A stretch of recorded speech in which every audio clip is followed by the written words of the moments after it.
What is up, you guys? It is your boy, Brenton Biggers here, and welcome to another video. And today's video, we're going to be talking about the Seahawks offseason. Now, I know I kind of already talked about this team multiple times, but apparently a lot of people don't get the memo of how the Seahawks offseason has been. And, it's also gotten me to reflect a little bit over the offseason. So I guess I might just do everybody might get their own personal video series, or I might just go to divisions. I don't know. I think I might just do divisions, but I'm just gonna have Seahawks as their own separate video, um, because I feel like there's a lot I can personally talk about. And I think easily, without a doubt, the Seahawks are probably having one of the most underrated off seasons. Because, I went and watched a TPS video, which is the reason why I'm making this video, as saying the Seahawks are one of the biggest losers in the offseason. Now, that's a very interesting question. So, we're going to get into this video.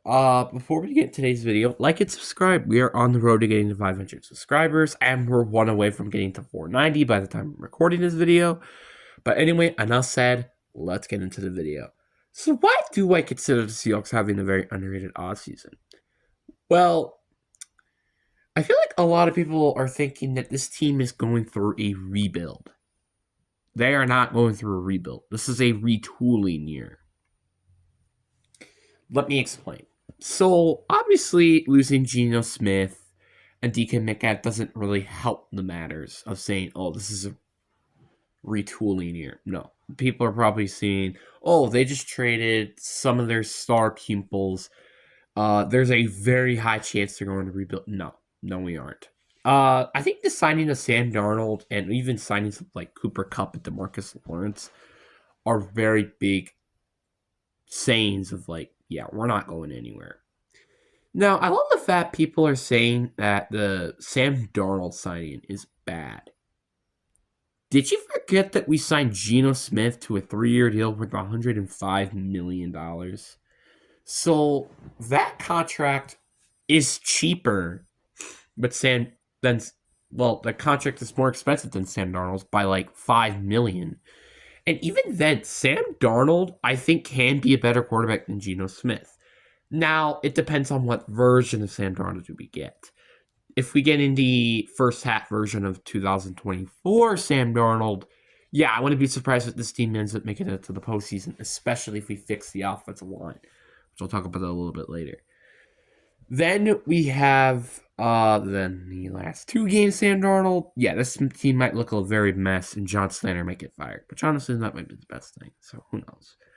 But Sam Darnold, I just can't stand the people that say, "Oh, this is a bad signing," because it's really not. Because, yes, if it's a bad signing, we're stuck with him for 2 years. But again, it's only basically $33-34 million a year. That's not a lot of money to pay in a quarterback, by the way. We got quarterbacks, getting $60 million a year? $55 million a year, and we're only paying ours like 33 to 34 million. That's not a lot of money. It's not. Actually, it's probably like 33.5 million. I think that's what it is. But anyway, again, we're not paying Sam Darnold high QB money, which is, I think, the best thing that you have to take from this contract. We're not paying him a lot of high-end money. But then we have the DeMarcus Lawrence contract, and I was incredibly surprised hearing this. I actually didn't even know he was a free agent prior. But this was a very, very good move, which, funny enough, in the TPS video, they didn't mention. I love the DeMarcus Lawrence signing. Yes, he isn't quite as good as he used to be, putting up double-digit sacks, but heading into this year, before he got hurt in the early end of this year, he was expected to get double-digit sacks. So if he can repeat that over in Seattle, which I think is probably going to be more likely, because guess what? We have Mike Macdonald. And now you're like, wait, Mike Macdonald's not a good defensive head coach. Did you forget that he made players like Justin Houston do good, or Kyle Van Noy? Yeah, I wouldn't be surprised that he can do something good with DeMarcus Lawrence. And also DeMarcus Lawrence had Mike Zimmer as a defensive coordinator, who's not bad, but he's also not great either, as you can clearly see with their defense this year compared to, well, Dan Quinn. So I feel like a lot of people are kind of just underestimating that signing. I think this is a very, very good signing. Is it a bit expensive? Probably.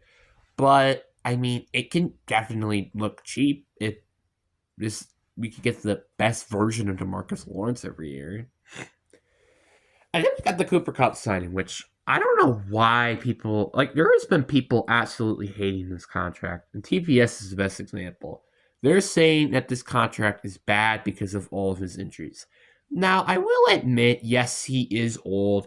Yes, he's also injury prone, but he's still got something left in the tank. We all know this. We all know that this guy is still a very big game-wrecking receiver. Is he a WR1 now, probably? Probably not.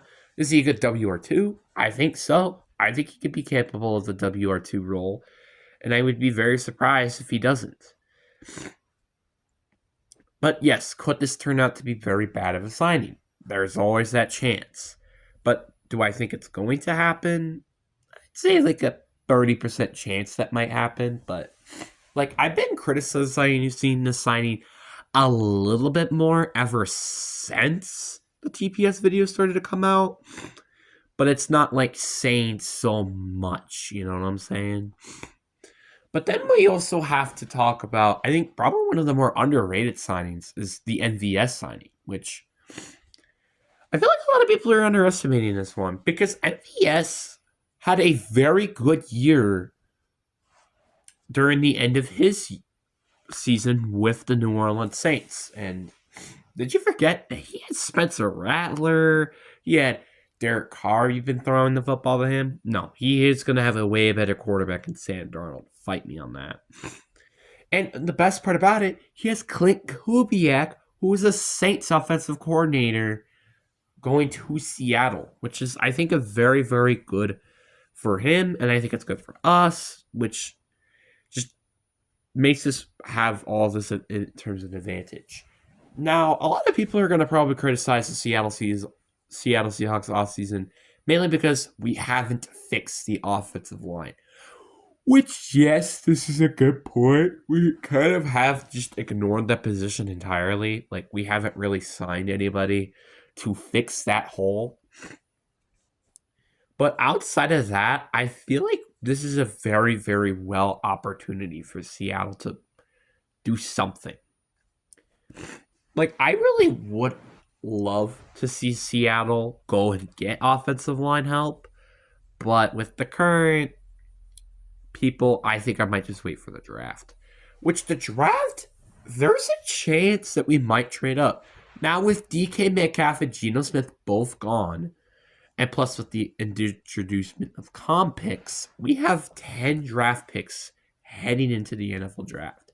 With 1 first-round pick, 2 second-round picks, I think, a third, a fourth, 2 fifths, a 6th and a 7th, or we have 2 thirds. I think we have 2 thirds as well.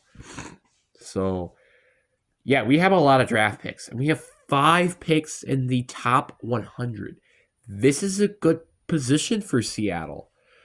I mean, yeah, I would not like the fact that we have 2 third-round picks, but it's not that bad. Also, we kind of control the second round with how close our second-round picks are right next to each other. And don't forget that we have third-round picks, so we can technically go and trade up again into the second round if we want to. So, like, I would be very surprised if we didn't make a trade up in this draft because we just have way too much draft picks to do that. And also, we just have a lot of holes all over the roster. Again, I said this before. We need the offensive line help. We definitely do need some linebacker help and then the corners. I feel like it's not as much of a need as a lot of these positions are. Like, yeah, actually, I forgot wide receiver too because we could still use another receiver, you know, for depth reasons. So maybe like a late day 2, early day 3 pick potentially. So obviously, I would hope that the first round we go and get an offensive lineman. Then in the second round, with our 2 second-round picks, I would like us to probably try to get a corner or and maybe a linebacker, or maybe potentially getting an edge rusher or linebacker. Just any of those three positions would be very, very nice in the round 2 area. And let's just say, but the most I would recommend would be linebacker and corner. Then in round 3, I would probably say go get an edge rusher and then go get a wide receiver, because those are two not big needs on the roster, but they're kind of a minor need on this roster, which is why we could definitely use those help. Then the fourth round, maybe go draft another offensive lineman, because we never can have enough offensive linemen in this NFL. I think this is a very, like, we can be very strategic if we want to with these draft picks, which is something that you kind of have to consider. We gotta play strategically with these draft picks. But, I mean, yeah, I think heading into this draft, we don't have a lot of needs heading into this draft, and I'd be very surprised if we don't address some of these needs like offensive line. But anyways, guys, so I really do hope you guys enjoy. Peace.